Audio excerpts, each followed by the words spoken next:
د رسول الله صلی الله علیه وسلم تراوی شل رکعات وی ځان ته چې کومې تراوی کړي دي دام شل رکعات وی او درې شپې چې په جماعت باندې کومې تراوی کړي وي دام شل رکعات وی د دواړو په باره کې یو حدیث واورئ ځان ته چې کومې تراوی کولې نو دا شل رکعات وی عن ابن عباس رضی الله عنهما ان رسول الله صلی الله علیه وسلم كان يصلي بهم في رمضان 20 ركعة والوتر.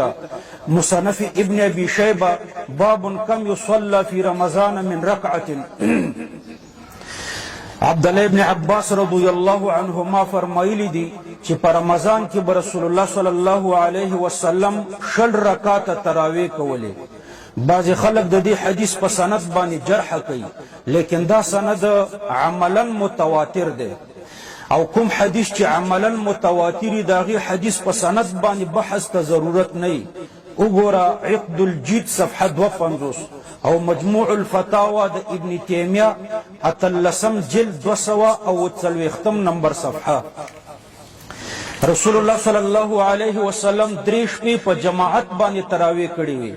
د حضرت ابو ذر او د حضرت عائشہ او د حضرت زید ابن ثابت رضی الله عنهما په صحیح احادیثو کې راغلي دي چې یوه شپه د شپې تر درېمې حصې پورې، بله شپه تر نیمې شپې پورې، بله شپه تر پیشنمي پورې تراویح وکړي. خو دا څو رکعات وي نو په دې احادیثو کې دا رکعتونه مبهم او مجمل دي او د حضرت جابر رضی الله عنه حدیث ورته تفصیل ده. عن جابر بن عبد الله قال خرج النبي صلى الله عليه وسلم ذات ليلة في رمضان فصلى الناس 24 ركعة وأوتر بثلاثة. تاریخ جرجان جل یول صفحه 122.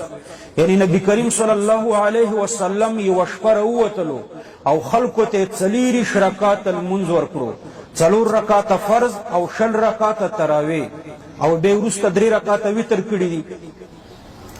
ویکټوري اهل حدیث چې کوم 8 رکعات ذکر کوي د حضرت عائشہ رضی الله عنها په حدیث کې نو هغه تهجد دي، تراویح نه دي او د تراویح او د تهجد په مابین کې فرق دی.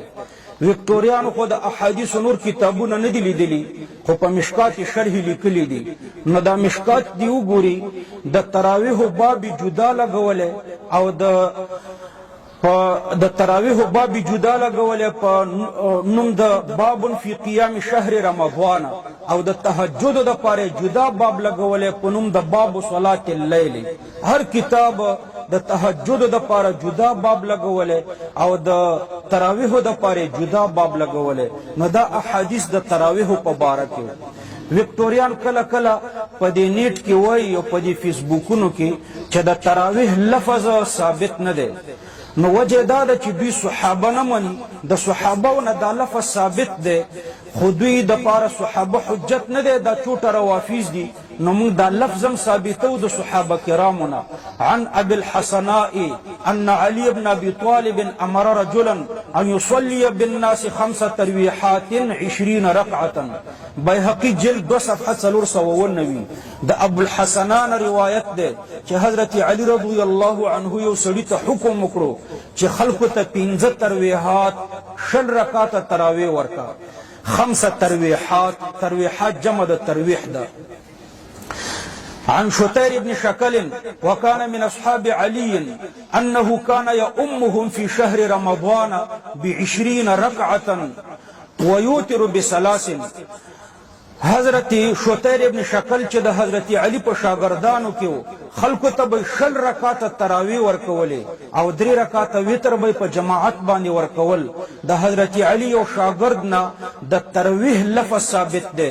فرمای عن ابي البختري انه كان يصلي 5 تراويحات ويوتر ب3. مصنف ابن ابي شيبه حدیث نمبر 1928. دا د حضرت علی صاحب شاګردو 83 هجری کې وفات شوی دی.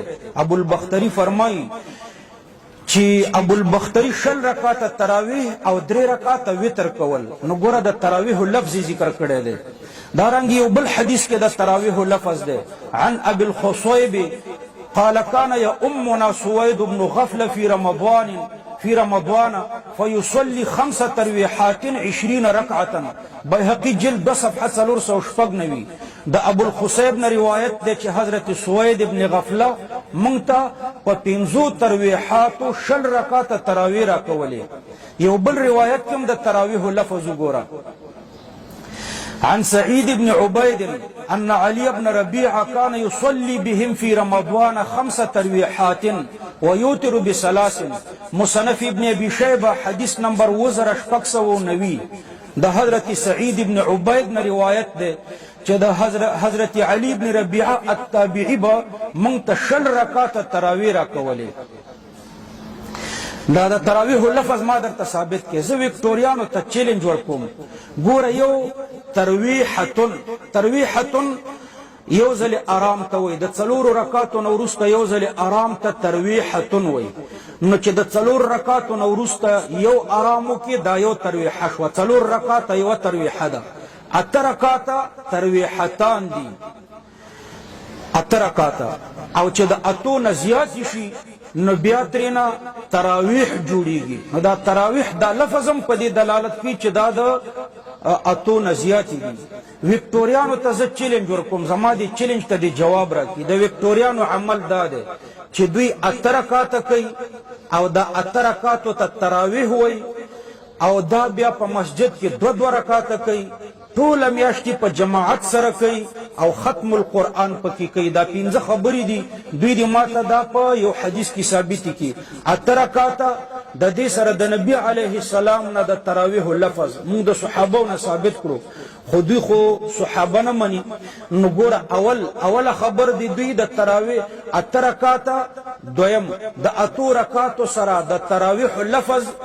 دریم دوی 2 رکعاته کوي. 2 رکعاته. دریم ټوله میاشت په جماعت. پنځم ختم القرآن سره. دا 5 خبرې دي دوی د رسول الله صلی الله علیه وسلم په حدیث کې ثابتې کړي. او که تاسو مونږ ته وایي چې 6 رکعاته د دې سره د تراویح لفظ او دا بیا 2 رکعاته ټوله میاشت په جماعت او د ختم القرآن سره، زه درته د 1.5 احادیثو نه ثابتوم. خو مونږ ته آثار د صحابو حجت دی.